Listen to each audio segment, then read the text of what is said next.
है जिसके पैरों में दिवाई फटी। दिवाई फटना मतलब जानते हैं? पहले के लोगों के पास चप्पल नहीं होते थे, कपड़े नहीं होते थे, इतने धनी नहीं होते थे कि वो चप्पल पहन के चले। तो जो नंगे पैर चलते थे, खेतों में काम करते थे, और अभी भी गांव में आप देखेंगे कि जो उनके पैरों में मिट्टी धूल लगी रहती है, उसको उतनी सफाई नहीं कर पाते हैं, तो उन गंदगी के नाते उनके पैरों में दरार पड़ जाती है। दरार पड़ जाती है और एक समय आता है कि उस दरार से खून भी निकलते हैं, उसको हम दिवाई कहते हैं। क्या कहते हैं? दिवाई कहते हैं। जिसके पैर में फटी दिवाई वो क्या जाने पीर पर आई, ऐसी कहावत है कि जिसके पैरों में अगर दिवाई ना फटी हो तो वो दूसरे के दर्द को नहीं समझ सकता, क्योंकि पैरों में घाव है, फिर भी हम चल रहे हैं, फिर भी हम खेतों में मिट्टी में काम कर रहे हैं। ऐसे बेहाल दिवाई सो, ऐसे बेहाल दिवाई सो, पग कंटक जाल लगे पुनि जो, पग कंटक जाल लगे पुनि जोए। हाय महादुख पायो सखा, हाय महादुख पायो सखा, तुम आए इले न कितै दिन खोए, तुम आए तै न कितै दिन खोए।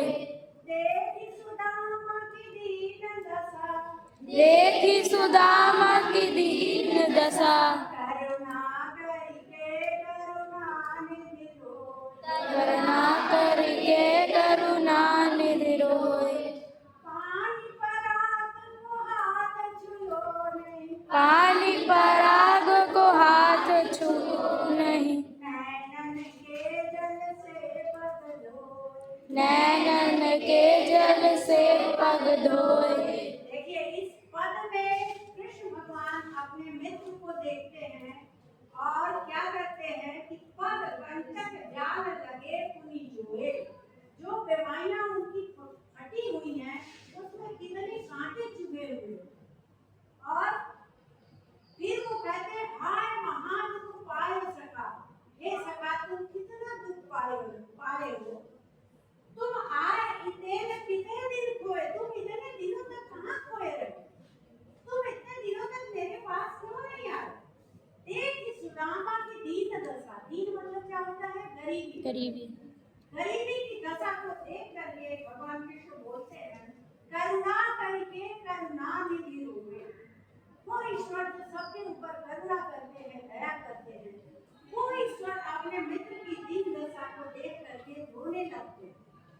और पानी पराग को हाथ छुओ नहीं।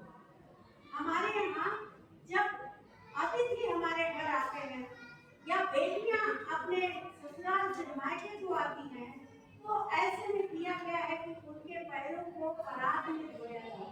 इसमें धोया जाता था, पराग में अपने हाथ से उनको सम्मान दिया जाता। तो सुदामा के पैर को, सुदामा कृष्ण के अतिथि हैं, उनके पैर को धोने के लिए पानी आता है पराग में, लेकिन उस पानी को भगवान कृष्ण नहीं छूते हैं। पानी पराग को हाथ छुओ नहीं, नैनन के जल से पग धोए।